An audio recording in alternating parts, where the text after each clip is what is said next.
Great. So I am very pleased to be here this morning with Carrie Rickert, one of our authors from Trauma to Triumph. How are you doing this morning, Carrie? I'm doing great, Liz. Thank you. I'm so excited to be here. So I'm super excited to talk with you. You are our first author that we're having on the podcast for our book Trauma to Triumph. And this is a book that's a collaboration of different stories of people that have had TBIs, traumatic brain injuries, and gone on to live triumphant lives and what that actually takes. So there's a lot of resources in the book where people are sharing what post-acute care they were able to, in some cases, piece together or find to get the support they needed to live a triumphant life. So I'd love to hear from you what attracted you to be part of this project. Sure. So I am a board member of HobbleJog, which is part of this Trauma to Triumph book. But I also, I was attracted to this because, one, I love writing. Writing actually is part of what saved me, if you will. When I was recovering from my injury, once I left the hospital and I was in that sort of phase of, okay, what do I do now? Part of my healing process was writing. So I had started a blog and I was writing my experience, what I remembered, what I didn't remember, what, like my reactions to what people said, all of these things. And it helped me heal along the way. And part of the reason that I did this, and, I know people are a little apprehensive about sharing the fact that they've had a traumatic brain injury. I mean, there's stigma associated with that, like, oh, is she going to be the same? And to me, it's important to share those challenging moments, especially if we do end up in a triumphant sort of life, right? Because there are lots and lots of people who are going through challenges, maybe not a traumatic brain injury, but something I say in that blog or something I have written in this chapter can possibly help someone else go through their particular challenge. And that's how I always saw my writing of the blog. So getting an opportunity to join in with other traumatic brain injury survivors who also wanted to share their story in the hopes of making life easier for someone else, I was all about that. Yeah. And I'm so grateful for you joining the project, because you are my people, right? You are my people who have used writing to heal, as I have, and get through things that felt impossible, to actually use that as a tool, and then not stop just there, but also go, okay, I'm going to use this to help somebody else that's going through the same thing or something similar, or can, relate to it in some way. I love that you did that with the blog. How long were you doing the blog for? I wrote in the blog probably a solid 2 years. It was sporadic here and there. Some weeks I wrote every week. So, and it got further and further, apart. And every once in a while I would throw in an anniversary kind of blog because people started following it and they wanted to know updates and see how I was doing and everything. But it got to the point where it felt like, okay, maybe I'm just, like, how else can I use my experience where it's not just dragging the same things over and over again? What is another way that I can use my experience to help other people that isn't like, oh, me, I've had that brain injury, here's my steps. So the opportunity to write this chapter and to join in with other people and to really focus on that post-acute care and resources was really important to me, because there was almost nothing available, like nothing that I knew about. Once we got through, and I say we because my family was like behind me every minute. I was so lucky. My parents stopped their lives for 2.5 months and lived with me and my kids, because I didn't have a driver's license anymore, because evidently they don't like to give driver's license to people who've had traumatic brain injuries unless you retest and all that. So there was this whole learning curve. And what I found was there really wasn't a whole lot of roadmap. Nobody gave me okay, well, this is what you should do next. This is what you can expect. I also was ahead of the game, if you will. Nobody expected me to heal as well as I had. It was, even in rehab, when I was in acute care rehab, the occupational therapist would ask me, would come back and give me more, because I was like blowing all their tests out of the water. And I'm like, no, you don't understand. I've lost some brain function. They're like, what do you mean? I'm like, no, seriously, I'm not the same. So all through all of my injuries and all of my, I was a medical shock to people. They didn't know what to do with me. And I don't know if that was part of why there was no roadmap for me. And what I have found from talking with other people who are traumatic brain injury survivors is that it wasn't just that. There really is not a whole lot of roadmap. There are programs available, but unless you know about the programs, you don't know about the programs. So you don't know where to go. And so part of the reason I wanted to work on this and was to gather all of those resources to say, hey, here are some things you can try. Here are some things I've tried. I mean, there are things that have been incredibly healing for me that aren't prescribed therapies. Exercising every day, meditation, things like that, things that I thought I would never do, like meditation is so key. Yeah, and I know one thing that really attracted me to work on this project is my background's in nonprofits. And so I, for years and years, was always looking from a kind of a community perspective of, okay, what's missing in services, what isn't there. And when Lori Raggio and Susan Hahn came to me that are involved with HobbleJog, when they told me about this and that there really aren't that much, there isn't a clear map for people in that post-acute. We, in America, here we do a great job with, okay, let's save your life. Let's get you through this. Let's get you back. Absolutely. And I had the best of the best in that. Yes, the best of the best, which is amazing. But then what? Like, people have a whole life, right? And especially, so I love that this is what HobbleJog does, that they help people expand and learn about what to do next after that post-acute phase.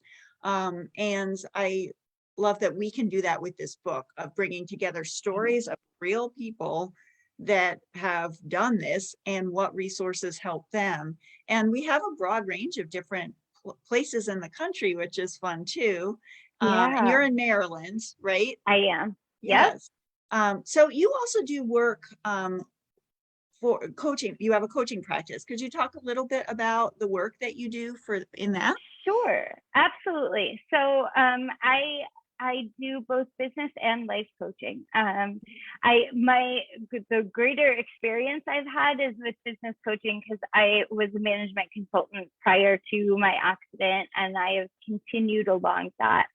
But as I have healed from this injury, I have consistently come back to, how can I help other people?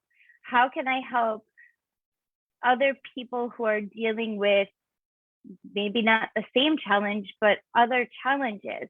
Because I've navigated through a lot of things, and I understand what resources can be put in place now to help lead that triumphant life, right? So my coaching business is really a part of, how am I continuing to serve people and make sure that more people are living a whole, triumphant, and joyful life. So it makes it that I have the best job in the world. You probably think you do, but I do. I do. We can both have the best job. Being able to see another person's progress through struggle is absolutely amazing. It is so fulfilling, and it isn't fulfilling because it is something that I'm doing. It's fulfilling because I see joy from the people I'm working with. I see their lives change and them become more whole people. And that's amazing. Like, how lucky am I to be able to do that, to use something that was really, really, really terrible, like my traumatic brain injury and my accident and all the recovery that it took. How fabulous is it that I can take that and help others? Like, that's pretty awesome. And so a friend of mine was in the accident with me, and she fortunately was not hurt as badly as I was. But we would often talk later about how we wouldn't give it back. It totally sucked. There was nothing fabulous about having those kinds of injuries and having to recover from them and missing large portions of our life because we had to focus on that recovery. But I wouldn't give it back because it's made me who I am now. And I really like who I am. And I like the fact that I can help other people based on my experience. So, like, it's just awesome. Yeah, and I love that you've stepped into that, right? Because you could have spent your whole life fighting what happened to you, right? And, absolutely. And right. I think a lot of people do. I mean, I remember, Liz, when the therapist would come in and work with me and they'd like, we're going to come back and see you. And I'm like, don't they have other people to work with? And my mom said to me, she's like, you know, Carrie, a lot of people with brain injuries get really depressed and have a really hard time focusing on recovery because they are stuck in the fact that they're injured and they're not going to be the same. I'm like, I don't have time for that. Like, we're just going to get better. I've got a life to lead. I've got 2 kids, and my kids were 4 and 8 at the time. So, like, I had a lot to be healthy for, and lucky me that I did. And, you know, if I can get people out of being stuck and getting into, just from my story alone, getting into a place where they're like, oh, I guess I could focus on getting better. That's huge. Yeah. And I can see people benefiting that are both feeling stuck and can't imagine feeling like, oh, I'm just going to keep going, right? That they Mm-hmm. could reach out to you and get support. And then I can Absolutely. also imagine people that are like, nothing's stopping me, already in that space, that want that support of, okay, then what's the path for this? How do I put Right. all the things in place? All of that will just, have it flow easier and be more fun to have support along the way than it Absolutely. Because struggle and being everybody deserves to have support. yeah. Everybody has hard things in their life. My hard thing is different than other people's hard things. It doesn't make it worse or better or anything. It's just my hard thing. Mm-hmm. Yeah. I can help other people with their hard things because I've lived through my hard things. And, and everyone deserves support. And sometimes support is better from people who aren't in the thick of it with you. Like I had fabulous family support, Mm-hmm. and sometimes it was a little overwhelming because they were so invested in me getting better and me, and what they could do to help, and it became less about what I could do for me and what they could do for me to help me. And I'm like, okay, you guys had to back off. and Yes. I think with my coaching practice, my job is to help people figure it out for themselves so they can be independent and self-sufficient and confident in their decision-making process and provide support with that. Yeah. So how do people reach out to you to have a conversation, to see how you might be able to work together, or to learn more? Sure. So my website is www.nomis advisors.com. And there is a scheduling link there. Anyone can schedule a 30-minute virtual coffee if they just want to just have some questions, or they can certainly, if interested in taking the next step, they can set up a free consultation. And that's a more in-depth conversation. Let's talk about how we can work together. Thank you, Carrie. And we'll put those links up so that people can easily access those. And I know with HobbleJog, we have a fundraiser coming up, as well as a way to purchase the book. So that I don't believe it's up right now at this moment, as of recording. It isn't yet. It will be soon, like within a day or so. Okay, yes. And so if people are listening to the podcast version of this, it's probably already up. So we'll make sure that the link is listed. And how do people connect with the May 24th event? So it's going to be, what's going on? Could you just talk a little bit about what the fundraiser? Sure. So this is a fundraising event for HobbleJog. We have a set of panelists. We have two different people who are traumatic brain injury survivors. So it's going to be a moderated conversation with them. That's the main event portion of it. We also are giving away one grant and mentioning a second grant that we're going to be giving away about a month later. So we provide grants to organizations that their programs are resources for traumatic brain injury survivors.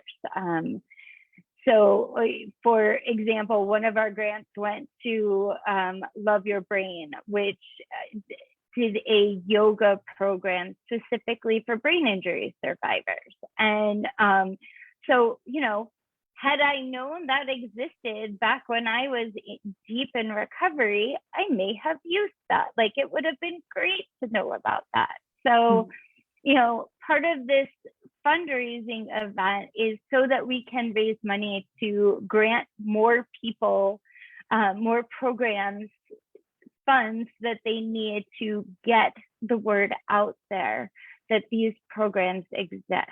If we can help get the word out there, then we can help other traumatic brain injury survivors get to that more triumphant place. So it's going to be a really exciting event where it is the day that the book is going to be published. So it's all kinds of excitement going on. We're really excited about it, and I think it's going to be a great event. I'm excited for the panelists, and I think we're going to learn a lot and learn about some new resources that we can all use. Yeah, I'm excited for the event too. And it's virtual, so people can It attend is. from wherever they are. And I think the fundraiser fee is $20 to sign up for a ticket. So to get a ticket is $20. Obviously, we would love any additional donations that anyone feels like providing. But yeah, to join us for the event, it is a $20 ticket price. Well, thank you so much for taking the time out of your busy schedule, Carrie, to meet with me and talk about the book and your work. I'm so grateful to spend some time with you today. Well, thank you so much. This was really fun, and I'm so excited for this book. I cannot wait. Just want it in my hands. I know, me too. soon. All right. Take care, Carrie. All right. Thanks, Liz. Bye.